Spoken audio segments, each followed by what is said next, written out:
sergeants, all employees, and they could come when a sergeant is off duty. That communication that rolls up into their email inbox, is that subject to this communication?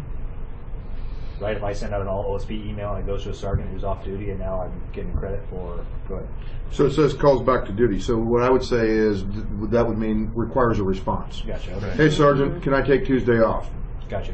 Yes, you can. Or the trooper might send you an email that says, hey, this happened today. What's your thoughts? Calls them back. Well, I think you did good here, but you need to change this before you go off duty. I'm with you. It requires a response. I'm with you.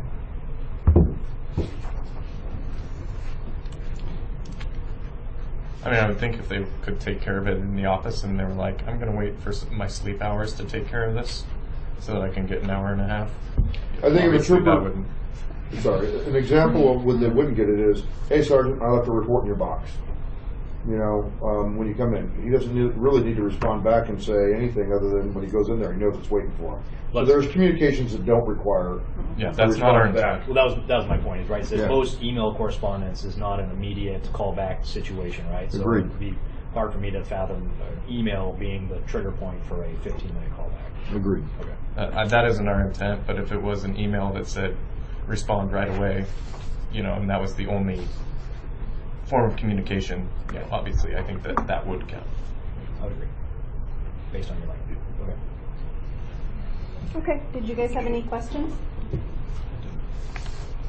Okay. We're ready to TA it right now. I'm just saying here. Okay, Sergeant's itinerary. Okay, so we heard you last time. Not that we liked everything that you had to say, but we heard you. And so we decided to come up with a compromise. And as you heard, our concerns were coverage, which were kind of your concerns as well. So the meeting in the middle is that we're proposing additional language that says that a sergeant can flex their schedule up to 2 hours in a workday. To avoid overtime. To avoid overtime. And I think Berlin and LeDick probably could weigh in on why we're proposing that. Would you guys mind weighing in on that? So it's not just a proposal without thought behind it.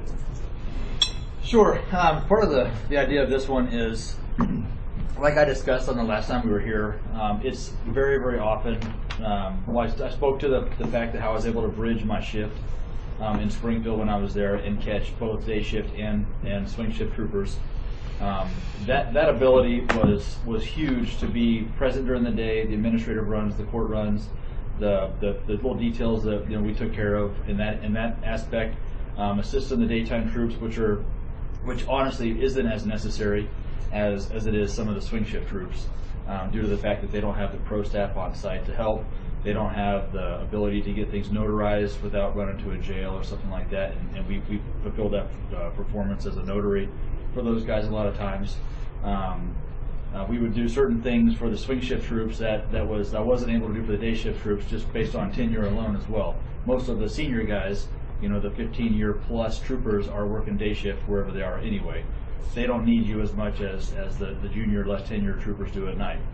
So when I was a day shift sergeant, that 4 p.m. to 6 p.m. over that bridge that I used to do when I was working basically a modified schedule, it was crucial to those troops to be able to come in and actually catch a sergeant that was also going to be there the next day, things of that nature, where if they had a search warrant return, or a question about some administrative process, or they had a tow issue, or whatever be the case, that obviously you guys know that the circumstances change, nothing's ever the same. The ability for me to affect that trooper's day was huge in that bridging ability, where I could extend my shift over 2 hours, or just an hour, whatever else after turnover.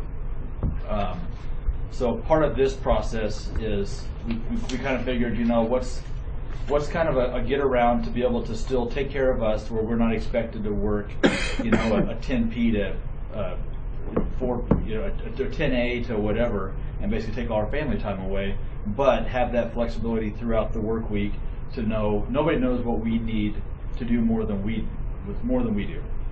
So to be able to touch those troops, touch topics, help out, work through personnels, interview troops about something, follow up on a complaint, whatever be the case.